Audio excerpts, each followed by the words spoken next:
Hello, everybody. This is Sherry Levon, your host of the Souls Right House Empowerment Center, and we have a wonderful new artist and author on our site today, and he is going to be joining us. And as you all know, we go live every Sunday at 4 p.m. Eastern Standard Time. So we have a new author here today, and so if you don't mind, George, if you'll let everybody know your first and last name and the title of your book.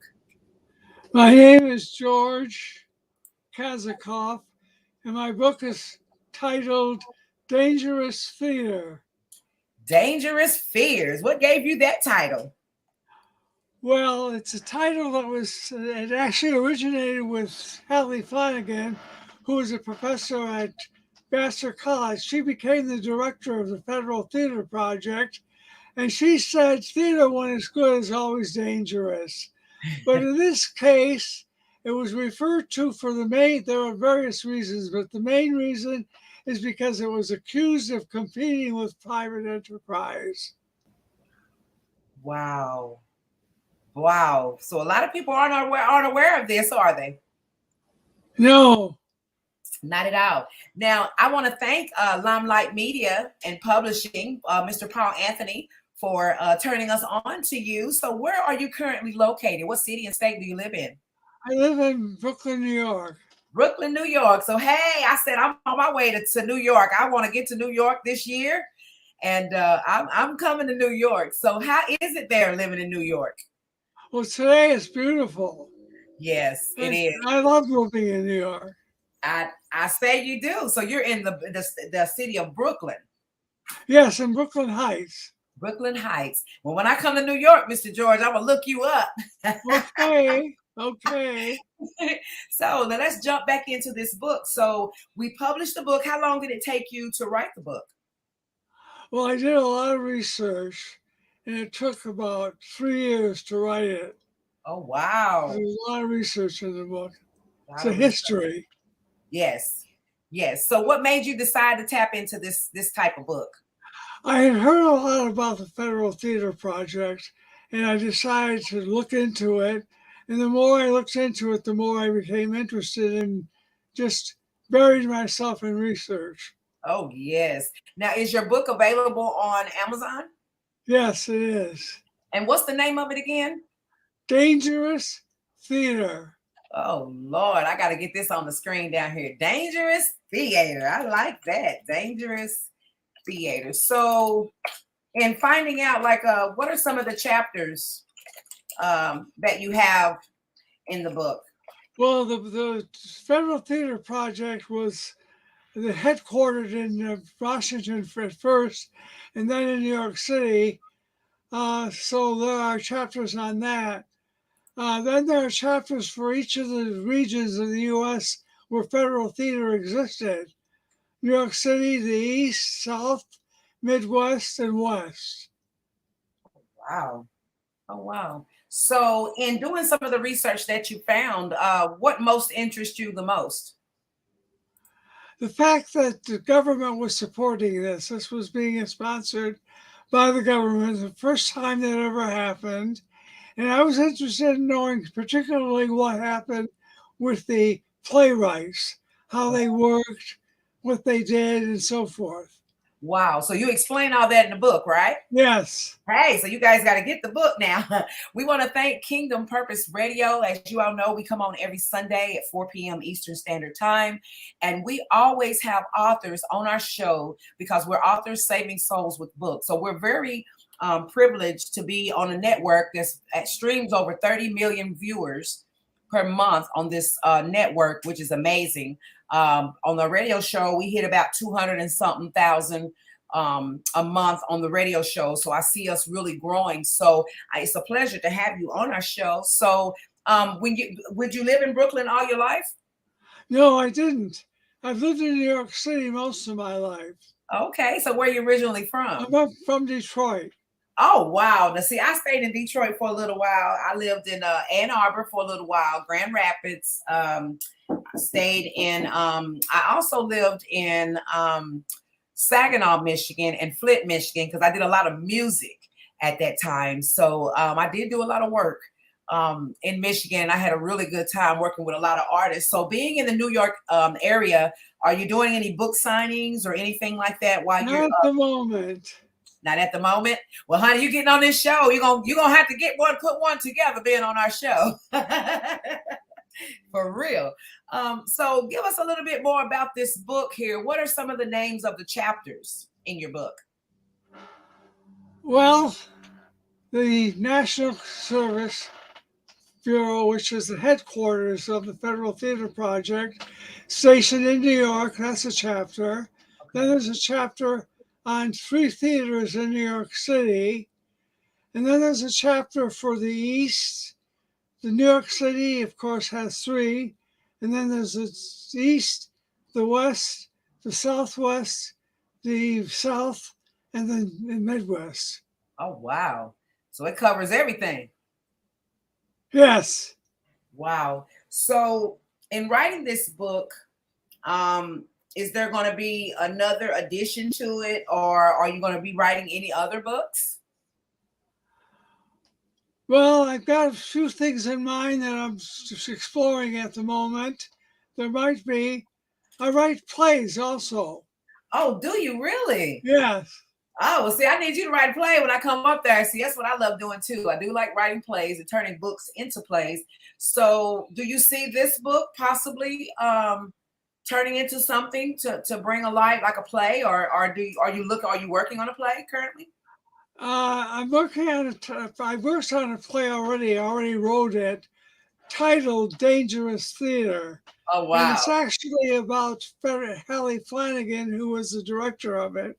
Her early years at Vassar when she was the director of the experimental theater there. And then her work with the Federal Theater Project. But it's basically about a woman who's getting ready to leave Vassar and is being interviewed. So in flashback, we see her in all these different scenes and different various periods of her life. Right. Right. Well, that's going to be interesting. Do you ever send out your playwrights to for movie rights or for anything? Do you push? There's right now there's talk about this play. Oh, wow. For the movies. Oh, wow. Well, remember me down here in Knoxville, Tennessee. Okay, I sure will. I sure will. So how did you get connected with Limelight Publishing and Media? How did you get connected with Mr. Anthony? How did you get connected? Well, my book was at a book fair, and I think that he saw it there at the book fair. Oh, wow. There in New York? Yes. Okay. So that's awesome. So I'm looking at putting together a conference there in New York City. And so I may want to bring it to Brooklyn, but that's going to be my goal. I want to try to get there in September. And I'm looking at doing something. So I may contact you so we might can put something together and you let me know where's a great place there for me to host a book signing event. So I may be contacting you in reference to doing so. Oh, good. Yes, so I'll be contacting you about doing that because that's the whole goal. Now, are you available on Facebook? I have a Facebook page, yes. Okay, and how do you spell your last name? K what? No, that's in the name of George Romaine, which is a name that I've used professionally. George Romaine. Romaine? Yes. Yay. Okay, so I'll make sure I put that in here for people to see. So that's how they're able to find your books. Have you ever thought about doing an audiobook? There is an audiobook developed already. Oh my goodness. We already have an audiobook. Now, is it on Audible? Yes. Okay, great. So a lot of people are moving their books to Audible. I think that's a really great tool to use. Did you do it? Did you read it yourself, or did you have somebody? No, I didn't. No, there was an actor that read it. Oh, okay. Because a lot of people. Now, did you find the person to read yours from Audible, or did you know somebody? No, actually, Paige Turner found him. They located him and auditioned several actors for the role. Oh, wow. That is so amazing. I'm so privileged. I meet so many awesome authors from all over the world, and it's been such a blessing. And even in Now, is this your first book, or is this, how many have you written, or is this your first one? So this is my one book. Your one book. So look at God. So you playwright, you do all these other rights, and so now we have this. So we're looking at this possibly being a movie, and that's very, very interesting to me. Now, do you plan on promoting the book by doing a book signing soon, or are you looking at possibly when I come there in September? Probably when you come here in September. Because so many people are going to see this book. For you guys that's watching here on YouTube, they get to watch it on YouTube, but then we go live this coming Sunday, and so it's really great. A lot of people are going to be inquiring. So it's George Romaine. The name of his current book is called Dangerous Theater, and it is available on Amazon, and it is available on audible.com. And so now, do you have any children?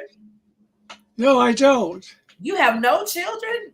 No, I taught, so I felt that I had a lot of children when I was teaching. Oh, you did. One thing I teach a lot of people is I say, well, when you're in elementary school, you have one teacher all day, and then you leave to go to lunch and gym and music or something like that. But then when you get to middle school, you have 7 teachers per grade, because all the subjects are with each teacher. So people don't realize that in your middle school years, you've had 21 teachers just in them 3 years, 6, 7, 8. And then in your high school years, you've had 28 teachers. So you've gone through about 60 people in your life from kindergarten to high school. Yes. And we sometimes don't fabric that in, but I guess you would. I mean, for 60 subjects. I taught at the college level. Yes. Like even in college, it even goes further in college, because like once again, you have different teachers for different classes. So you've probably had about 75 people come across your life, maybe 80, because we were trying to count it up the other day, because we know it was 5. Probably anywhere from, you're in elementary school 5 years, and then you got them 5 teachers plus your elective teachers. So you probably had anywhere from probably 15 teachers in elementary, but then middle school was 21, then high school was 28, then your college in 4 years, probably another 30. So that's a lot of people to sow into your life as an individual. I don't think sometimes we take a look at how many people have really been in our life after our parents, and that's a lot of people to be in your life. So I can see from a teacher's point of view, not having any kids because you're just around kids all the time. And even though we get one teacher, you get 30 students per class. So I can imagine all the kids. And they're all individuals. Yeah. So that's and you have to take care of them. Yes, you do. Because one thing I've learned by being a parent of 2 grown children is that the millennials today and the young kids that we have today, because, music is different. When I was growing up, music was so different. Music was about love and family. You had a couple of songs out there that were kind of wild by Madonna or Prince or somebody like that, but they were a dime and they came very. They wasn't it was more people doing the good music than it was people doing bad music. So you could identify with the people that your parents didn't want you to listen to their type of lyrics, but it was more good music than bad. And today seems like music has just changed so much to where I don't hear any love in music. No, I don't hear love. You have to look a long way. Yeah, it's like I don't hear about relationships, and when you do hear about them, it's drama filled. People don't have clothes on no more, and it's like everybody can't be a Madonna. Like Madonna had her era and could be who she was because there was only one. Then you had Cher, who was a great entertainer who wore great outfits, but when you saw her in person, she didn't look like the person she was on stage. And today we got people, the way they look on stage is how they look in real life, and we got our young people so caught up in just this imaging thing. So what is your take on just now that you no longer teach, or do you still teach? I don't. No, I don't teach. You're not now. But in your finding of the different eras of teaching, have you found the difference in kids back 30 years ago versus? Oh, I definitely have. I definitely have seen the difference. There's definitely a difference. Yes. Yes. So like kids that you taught, now did you teach, what did you teach when you was I teaching? taught English, speech, and theater. Oh wow. So you got a well-rounded group of kids that really were gifted. You had to learn how to talk. So Oh, that's yes. but then I think theater is really good because I teach a lot of performing arts and I teach kids how to publish books and how to produce t-shirts. So that's what I do. I go to schools and I have camps in the summer where these kids come and I teach them about being an entrepreneur. So they, in my field, we teach them how to publish their own books and coloring books and crossword puzzles. Because a lot of kids, they don't have a whole lot to say. So unless they come up with children's books, but I teach them about activity books, journal books, planners for school, all the type of things you're going to need that you go buy for yourself. You can make yourself. And so t-shirts, a lot of slogan t-shirts, I get with these kids and they actually get all the equipment, all the supplies and everything. And I give it to them. Plus I pay them $1,000 to complete a 6 week. Oh, that's very interesting. Oh, Very interesting. yes. I pay them $1,000 for a 6 week camp every summer. I get about 7 to 10 kids that commit that's really wanting to do this because I don't make it about the money. God shows me it's people before profit. So I teach kids, if you only see the $1,000 and you don't want to do t-shirts, you don't like designing, you don't need to be in this camp because you're just about the money and you're not going to really take hold of an entrepreneurship opportunity. So did you offer kids roles and plays and things like that when you did Well, I directed, I taught, and I also directed in theater.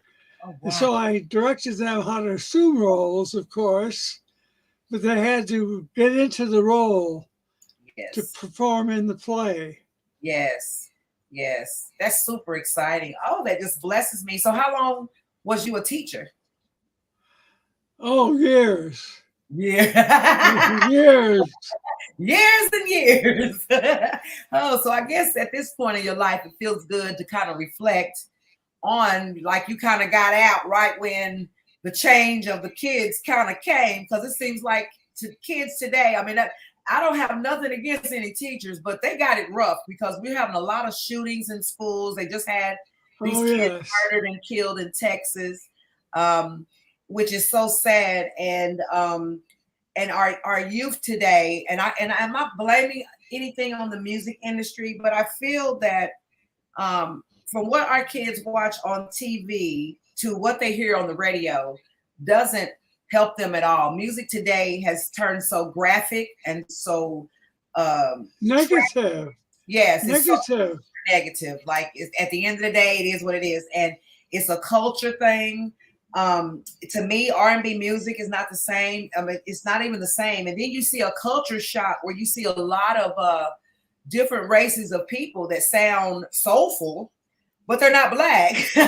And then you have all the black people that are in the industry. They are sound. I can't even understand a word that they're saying. Like it's like they totally went against what our music meant to us, and what brought us together as a people to bring unity and love to our culture. Because sometimes I look at our African American people and I sometimes look at us like we are kind of like one of the ones that's kind of lost because we really don't come together like some other nationalities. Like Mexicans can come over and they come tight and they live together till they can do better. It's like they don't care about expanding and having all these material things, but then have to be broke in the bank. They rather come together and grow and strive and become stable and then separate, and everybody is great once they separate. And it's like our culture and our music, I really wish from the gun safety laws and passing laws for everybody to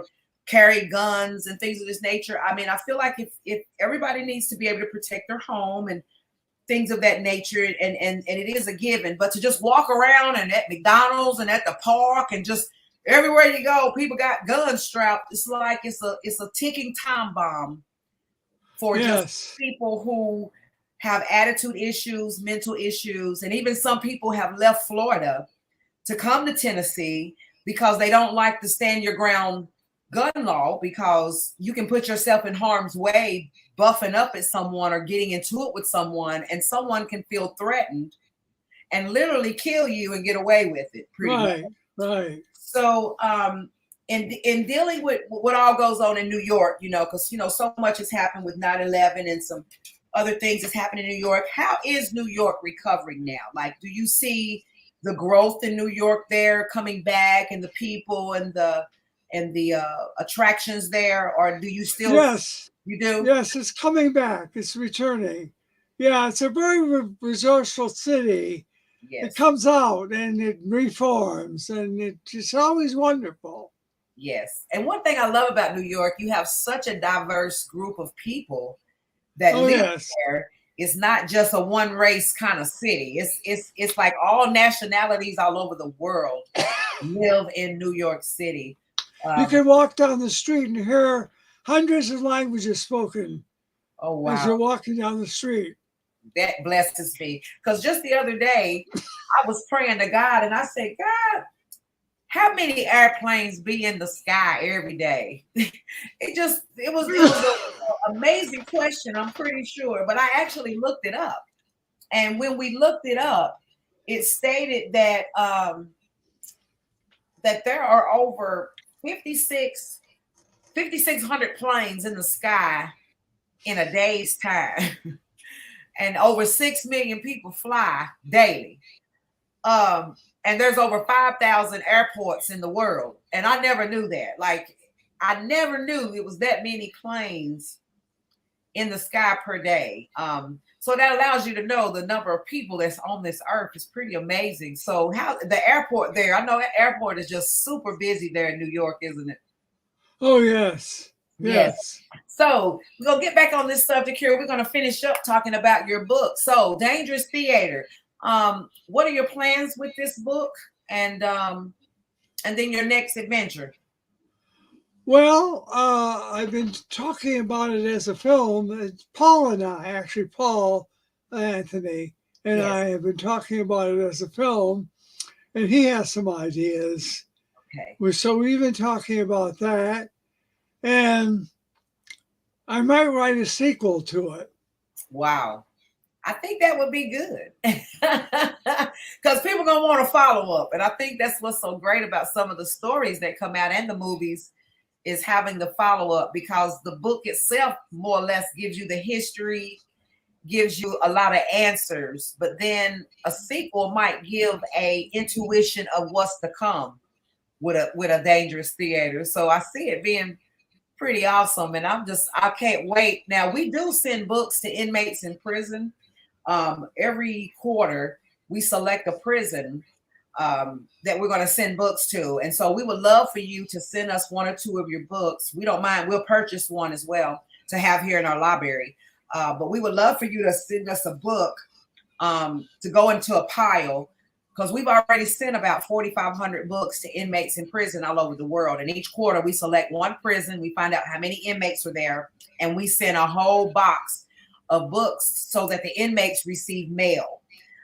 It's amazing. Sometimes inmates, they stop getting mail after so long, and mail. And so when they start getting books, they read the Bible, they read a lot of biblical things, but after so long, you've been there 5 years, 10 years, you're reading the same books over and over. So God kind of tells me to get them different kinds of readings, from song books to poetry books to crossword puzzles to yearly planners. And so we find these books and authors. So all of our authors that come on Kingdom Purpose TV, we'd love for you to throw us a book. Oh, sure. We'll let you know what prison that it went to, because it blesses these inmates. And now we're sending them to women prisons, and we're also sending them to the juvenile facilities. We got kids that need their lives changed when they get out of juvenile. They don't need to leave juvenile and go to jail and prisons. And so we're reaching those younger kids and helping them learn how to publish a book as well, even though they're locked up.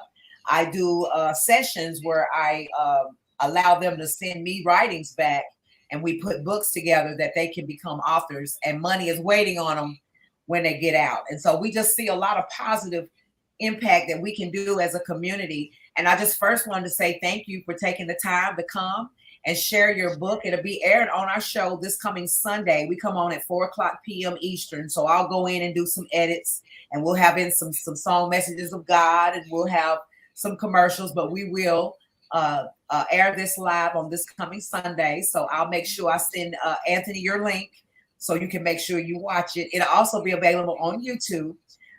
Me and you talking like right now, it'll be on YouTube on my channel, so that you can go in and kind of take a look at it and have it for your archives. But it will be live this coming Sunday, and then Monday the interview will go live on our podcast show, which is on Anchor FM, and it streams to about 30 different platforms. So everywhere from Spotify to Apple, iTunes, it'll be out there. So I'm just super excited to be able to share your story, share your book, and also plant my seed that, hey, if you're looking for someone to act in your movie, here I am. Okay. Here I am. So once I definitely know that. So I just want to take this time to say thank you. Any other work that you got coming up, you make sure you let Mr. Anthony know. You're always welcome to come back on our TV program. We have a TV show that comes on also. And I am available to use this video also as on my Kingdom Purpose TV show. So I may just bless you and go ahead and use this as well to put you on our next week's show, which will be next Wednesday at 11 o'clock. So I may use this here to go on TV next week. So I'll send Anthony a link and let him know that we not only will air you this Sunday, but next Wednesday, we're going to have you on our TV show. So I just want to say, very good. Very good. So we're going to get the word out about this book, word out about George Romaine. Go on Amazon and make sure you get this book. Also, it is available on Amazon, correct? Excuse me. I want to make a little correction here. Yes. My name is George Kazacopff. But I'm also known as George Romaine. But the book is written by George Kazacopff. Okay, spell Kazacopff for me. Kazacopff. All right. You got it. So I'm going to put this in the quotations here. So I'll make sure I got your spelling of your name right. All right. So now we got The Dangerous Theater by George Kazacopff and Romaine, and is available on Amazon and audio.com. So you guys make sure you go in there and listen to that audio book. But for the most part, if you go on audible.com, they have a free 30-day trial. So you can go in and log into audible.com. You have a 30-day free trial. So that gives you 30 days to get on in there and listen to that book before you have to pay. So don't say I didn't tell you. And George, we want to thank you again for taking the time to be on our radio show. And again, we will send you the links to the radio show Sunday. And I also will put this on our TV show this coming Wednesday. Thank you very much. Thank you so much. And you have a wonderful day today. You too. Okay. Bye-bye. Bye-bye.